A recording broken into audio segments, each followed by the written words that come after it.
Right, so here we are then. Let's have it. Let's have another conversation that usually people don't want to have.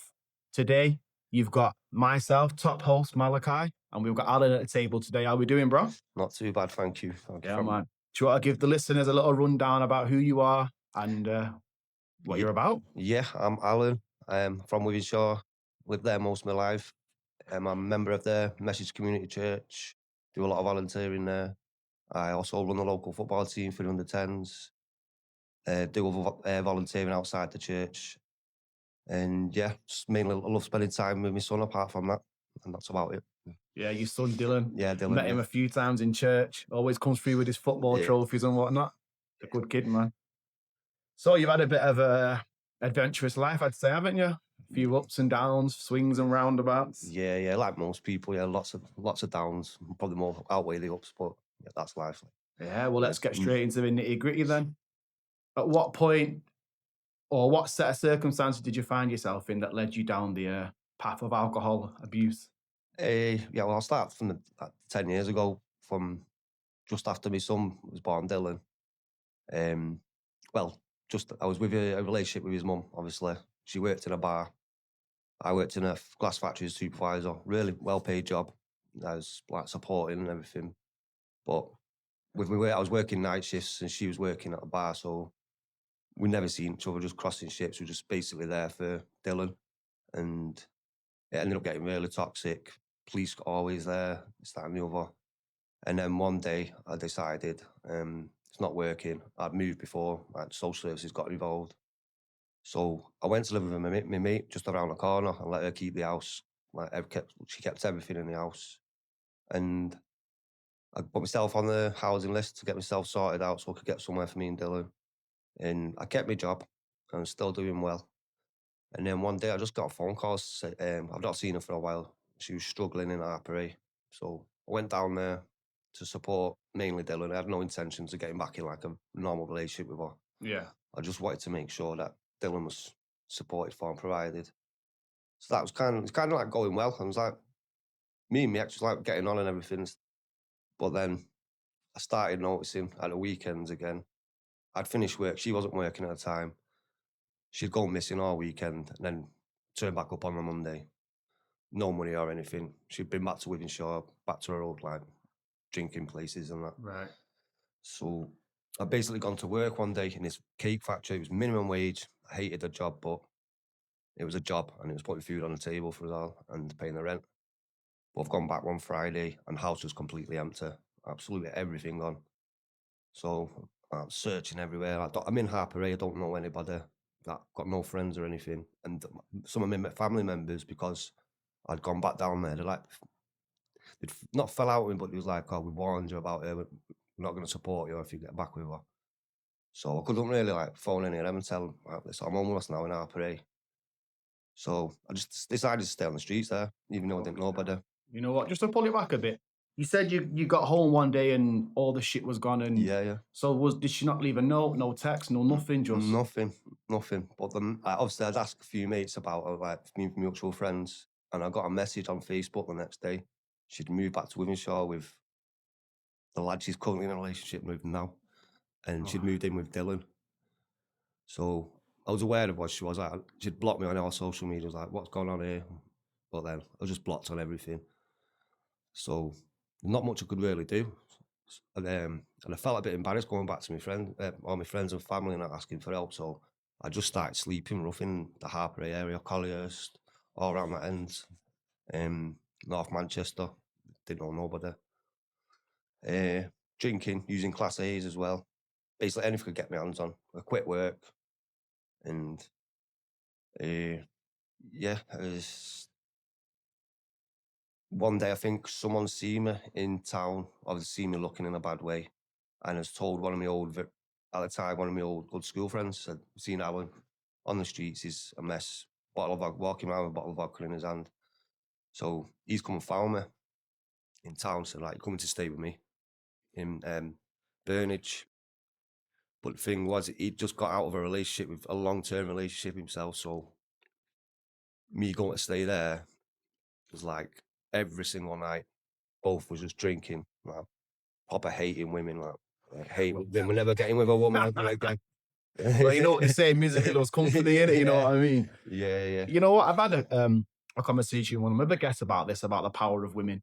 Yeah. You know, if you get the right woman by your side, you can do a lot with her. Yeah, But then in the same time, if you get the wrong one by your side, they can destroy your life, yeah, that's like true. you've just been saying as well. Yeah.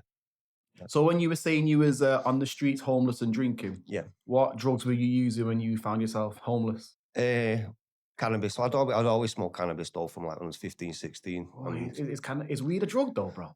yeah, that's debatable. That's I debatable. say it's a plant, Yeah, bro. You know what I'm yeah, saying? yeah. Anyway, sorry, go on. Yeah, but so I mean, I'd never saw that as an issue because I could always smoke that. And it changed my personality, but it always made me a happier person, to be honest. Yeah. So it was mainly cocaine.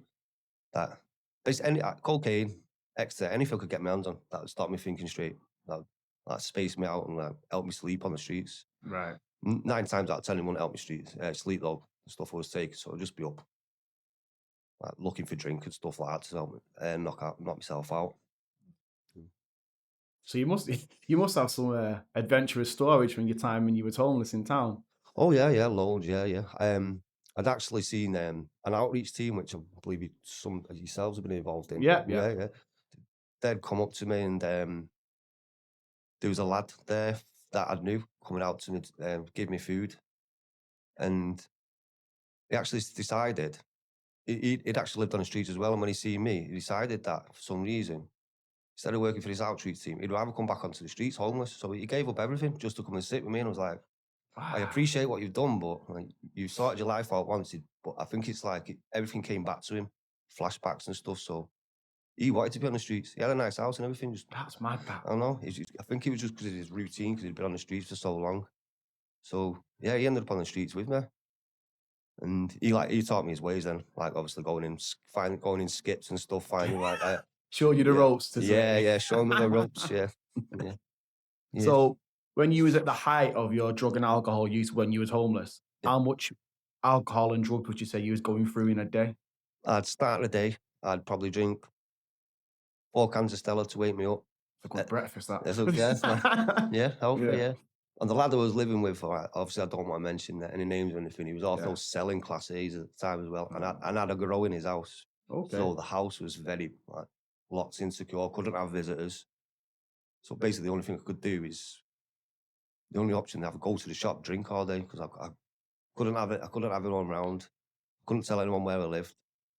So yeah, I'd probably drink Stella, have a nap, wake up, bottle of vodka straight away after that, and then that bottle of vodka would run out, and then it'd probably end up like 2 or 3 more cans of Stella at the end of the night, and then 9 times out of 10, I'd be KO'd then. I'd be asleep. Right, yeah.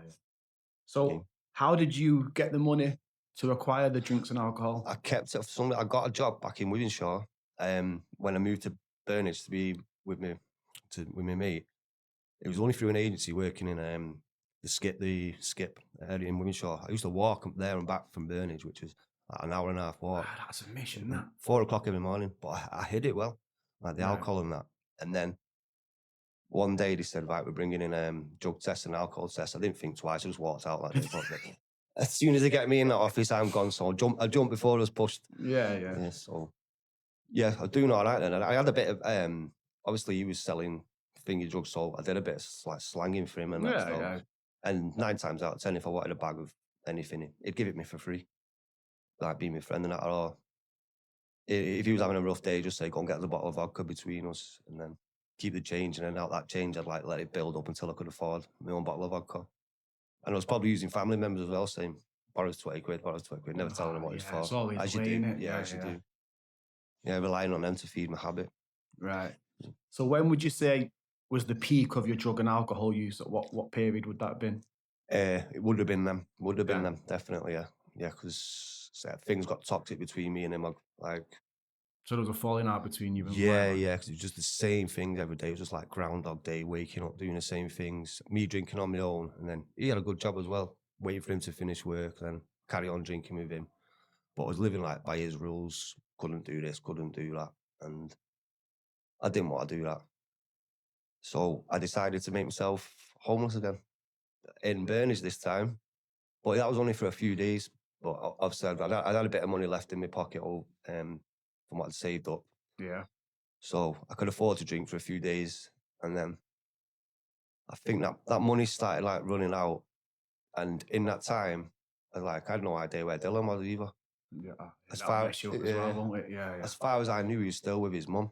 But then I got a phone call saying, I was phoning the social services basically saying she's not good, mum, he can't be with her. And I was told, don't worry, he's not with her no more. He's been took. He's been safeguarded, but we can't tell you where he is. So in my mind, he was in a different part of the country. I Yeah, didn't it know. could have been any. It Yeah, could have yeah, been yeah. could have been anywhere. But fortunately, he was with my sister. But I didn't know that. That was something I wasn't to find out till later. So is that a safeguarding issue? Was she not allowed to inform you? Or? Yeah, yeah. And she was like my rock, my sister. Anything I ever needed, she was the mainly one who was always sending me money and that, sending me money and that. Must have been difficult for her not being able to tell you. Yeah, But yeah. We couldn't have a conversation about anything else. She had to totally block me out. And I kind of had it in the back of my mind. I thought something's going on there with Dylan. And I knew she was that kind of person to take him in. yeah, But I couldn't outright ask her, is Dylan with you? I couldn't go around to her house because I knew it'd just cause more issues for her. But I had an idea that he was with her, but it wasn't 100%. So yeah, with that in the back of my mind, my money running out, I decided to go to the train line with my last bottle of vodka late at night. Last train coming, like 11 minutes away. And I just lay there across the line. Like, there's no one on the train line because it's really late at night. yeah. There's no block passengers or anything. So I'll just lay across the train line, drinking a bottle of vodka. And then I must have just passed out. And I remember, I don't remember it. I woke up in the next day in a bus next to the train line, surrounded by police. No. Like went to section me. Started me say, we see you took me to the hospital, got the laptop out, showed me a video of me, the CCTV, actually going onto the train line with my bottle of vodka and lying down. But they never had evidence of me ever getting removed from the train line into the bush. So, yeah, I honestly don't know how that's happened, but I do. Generally, I think it's a higher power that's moved me from there because they've never had any evidence or no explanation of how I got off that train line. Okay. Well, before we get into the higher power and what you think happened, was that an attempt at suicide or was it more of a cry for help? What do you? I'd say an attempt at suicide because I passed out. I remember looking up, and the last time I seen the clock on the thing, it was like it just changed from 4 to 3 minutes. So in my eyes, it was 3 minutes till that train come. But someone had been made aware on the CCTV that was there. Well, I was fast out of sleep. So within them 3 minutes, I've passed out. I thought, right, that's it. But I wasn't aware the train had stopped further down the line. So yeah, I was all ready to go that day. Yeah. Can you remember what your mind frame was like at the time? Can you remember what you was thinking, or? I was thinking, I've got nothing left to live for. Lost my son. I've got no job. Got no house. Just thought, for me, it's the best thing to do. Obviously, I wasn't thinking about anyone else because it's a selfish thing, really selfish thing to do.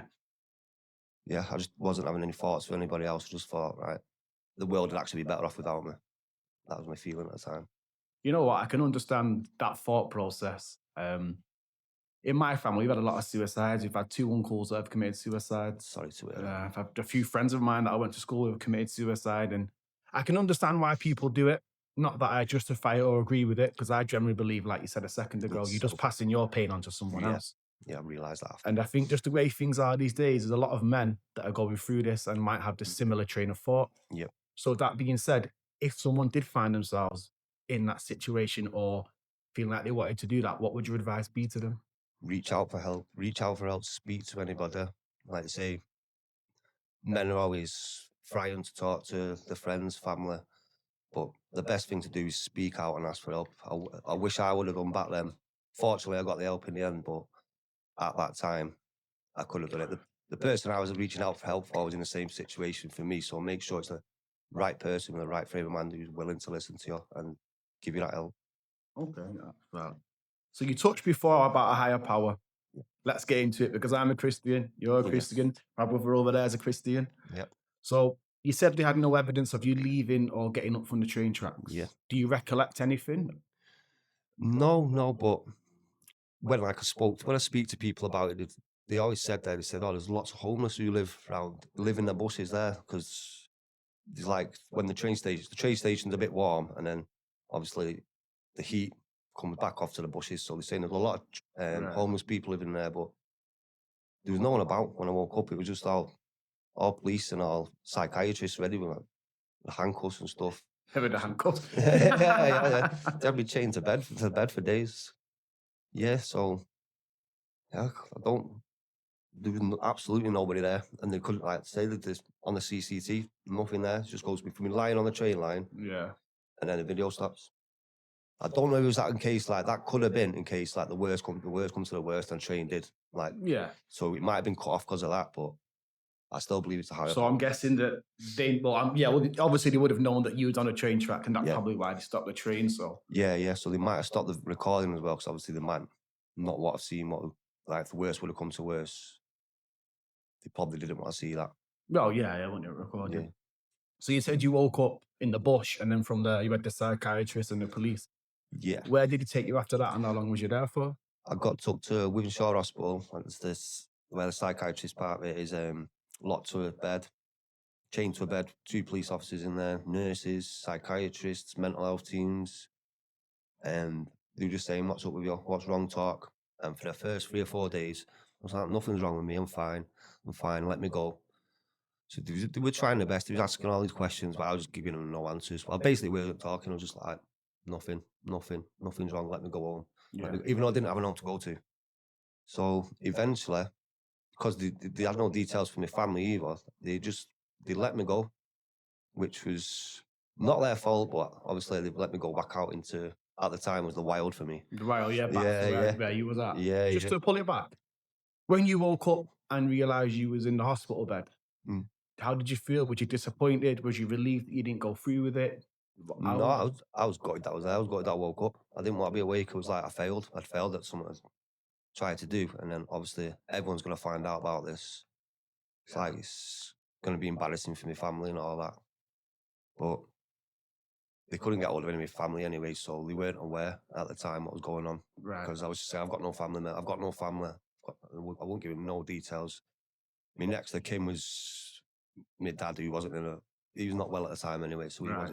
he couldn't really like give any care or anything. So yeah, they've just eventually after not talking for so long, they just said, right, we can't help him. He's not willing to accept any help. We'll let him go back onto the streets. And straight to the off license. Bottom of our career again. Literally into the off license.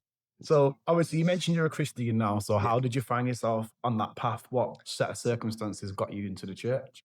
I was tricked. I was tricked. Yeah. Alpha, my sister phoned me one day.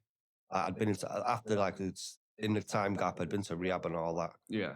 Got loads of help and came out gladly came out happily on the other side. So I had my family back intact and everything was coming back. I got myself a really nice house, nice flat, but there was something still missing. And my sister, I was still talking to my sister. I had my Dylan then. I've gone from having no contact with him whatsoever. Dylan was back in my life. I was having him whenever I wanted, but like, during the week there was just nothing there. Just something missing. So my sister. Sorry, just to pull it back again. You say that Dylan came back into your life. Yeah. Was there any issues with safeguarding on the side of social services with knowing what happened to you and allowing you to be in his life again? Or was it all just, here you go? No. I had to go to rehab. I had to go to rehab and do Right. everything I said, and it was probably the hardest. It was supposed to be for 2 years, but I ended up getting out there after 18 months. It was the hardest time in my life. Wasn't allowed to see anybody, but Wow. they just basically said, do this, do that, do that. Get all your ducks in a row, even though you can't have them all in a row all the time. No. And do everything we've asked for you, and we'll eventually get there. You'll gradually, like, you start with letters to Dylan, then phone calls, Okay. then FaceTime. So it's like it was a work in progress thing over the 18 months, and then eventually when I came out, he was just like, he assessed me again. And he said, yeah. He said he knows what he's done. And he started off like weekends, and then he just went from, I'm allowed contact whenever I want now. Oh, so how old was Dylan at the time? Dylan was only 3 or 4. He still knows now. He's 10 now. He still knows about it then. He's got memories of it, and he does have like he has night flashes from the day he got took. I wasn't there. He got the day he got took from like his mum to the social services. He still has like night terrors and that about that. So he was taken off His mum. his mum? Yeah. Right, okay. Yeah. I had nothing to do with it, but obviously because I was on the streets. Right, yeah, because I remember you saying that your sister had custody, but I just assumed obviously that she'd taken custody from his mum. No. So he was taken. Yeah, after she left me homeless, obviously she's got another relationship, and it's exactly the same, gone toxic. Police always at the house, and the police got had enough and just told social services, we don't think she's fit. So what I was told, he just went to school one day, and social service came and took him. So yeah, that was the last time I'd heard where he was, like during over that safe, and then we had the safeguarding period with my sister. Right, okay. Yeah. Mad, mate. It's been a mad journey, hasn't it? Yeah. I'm going to keep this one short because I do want to bring you back on Yeah. in a future date with my brother-in-law because he's got a story about rehab and getting to know Jesus and getting clean. Yeah. So for coming through today, bro, and saying your piece, it takes a big man and a brave man to sit on the camera and tell your story about what you've been through. Thanks so much for having me. Yeah. So before we finish off again, if anyone finds himself in a situation that you was in mentally, what do you advise them to do? Definitely pick up the phone, speak to somebody, speak to your mates. You might not think that they're there for you, but guaranteed, if I've got loads of friends now, if they was, I said, they was spoke to at the time, they would have been there for me. And don't be embarrassed. Just reach out for help, and reach out to God. Definitely reach out to God. Yeah, man, Christ is king, bro. Yeah, that's the Right, for coming through, Alan. Thank you, man. Appreciate that, brother.